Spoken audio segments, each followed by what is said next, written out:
नमस्कार, खबर जनता तक मध्ये तुमचे स्वागत। अफवा नाही, सत्य बातमी आहे। बघूया आजची विशेष बातमी। आपण बघू शकता या मंचावर जे आहे ना, जे सगळे खासदार बर्वेजी आहे ते काँग्रेसचे आहे, शिवसेनेचे नेते बसल्या, राष्ट्रवादी काँग्रेसचे नेते सुद्धा या ठिकाणी आपल्याला दिसून येते। पण एकही मात्र या ठिकाणी भारतीय जनता पार्टीचा कार्यकर्ता सुद्धा दिसून येत नाही किंवा नेता सुद्धा दिसून येत। या ठिकाणी स्वागत जे झालेलं आहे ते याच नेत्याचं झालंय। विशेष मी तुम्हाला सांगू इच्छितो की या क्षेत्राचे आमदार, हिंगणा मतदारसंघाचे आमदार समीर मेघे यांनी सुद्धा या ठिकाणी उपस्थित राहण्याची आवश्यकता होती, पण मात्र समीर मेघेने सुद्धा वाडी नगर परिषदेच्या उद्घाटनाला तेवढं महत्त्व दिलं नाही असं या ठिकाणी दिसून येते। कारण दुसऱ्या कार्यक्रमात समीर मेघे सुद्धा गेलेले आहे। या वाडी नगर परिषदेच्या बिल्डिंगला जो आहे म्हणजे बनवण्यासाठी खूप मोठं मेहनत लागलेली आहे, वर्ष सुद्धा लागलेलं आहे आणि आनंदाच्या क्षणी जे आहे ते सुद्धा या ठिकाणी राहिलेले नाही। जे इथले जे कार्यकर्ते आहेत, आता हा सगळा कार्यक्रम जो आहे आपण बघू शकता, हा मंचावर बघू शकता एक लोकार्पण सोहळा सुद्धा म्हणून साजरा हे बोर्ड लावलेला आहे। त्यामध्ये नितीन गडकरीजी, देवेंद्र फडणवीस आणि आमदार समीर मेघे यांचा फोटो लावण्यात आलेला आहे। पण प्रोटोकॉल नुसार जे रामटेकचे खासदार आहे श्यामकुमार बर्वे यांचा फोटो या ठिकाणी लावण्यात आलेला नाही। कुठेतरी हे सुद्धा जे या ठिकाणी नाराजी आहे आणि आता या मंचावर सगळं जे आहे महाविकास आघाडीचे नेते कार्यकर्ते या ठिकाणी आपल्याला दिसून येत आहे। एकंदरीतच या कार्यक्रमावर जे आहे वाडीवासियांसह इतर नेत्यांचीही मोठी नाराजी दिसून आलेली आहे। मला भरभरून मतदान दिलेलं आहे तर त्यांचे अधिकार जास्तच आहे आणि माझ्या त्या कर्तव्य आहे की त्यांच्या भावना मला समजून घ्यायच्या।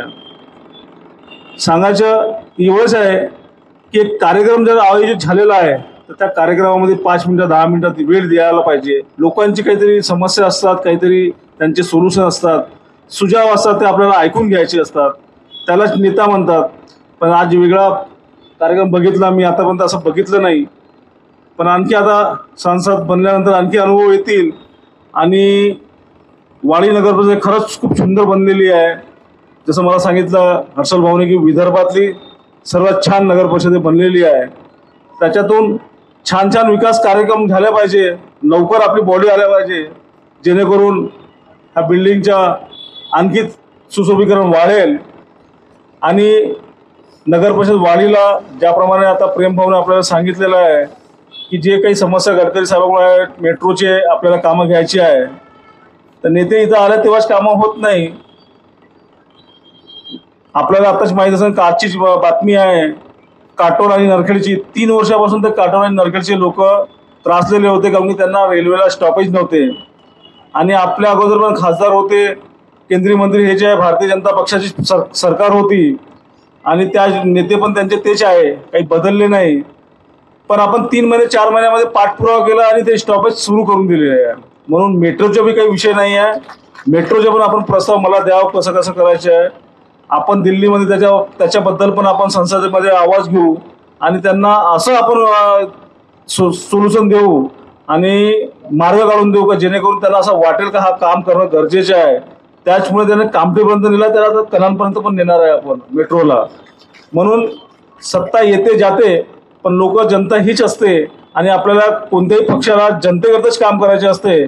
पण जर आपली कर्तव्याची भावना जर विसरलो आपण तर कुठेतरी जनता ही जनार्दन असते आणि जनता त्यांना आपली जागा दाखवल्यास सोडत नाही। एवढंच सांगतो। लोकार्पण सोहळ्यामध्ये मला बोलवलं त्याबद्दल त्यांचे आभार मानतो आणि नगरपालिका वाडीला खूप खूप शुभेच्छा देतो। थांबतो। जय हिंद, जय महाराष्ट्र। एक विषय राहिलेला आपला नगर परिषद वाडीमध्ये नगर परिषद बिल्डिंग मध्ये पत्रकार कक्ष पाहिजे यांना।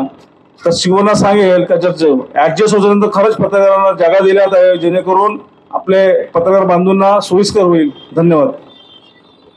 जुड़े रहिए हमारे साथ और देखते रहिए खबर जनता तक।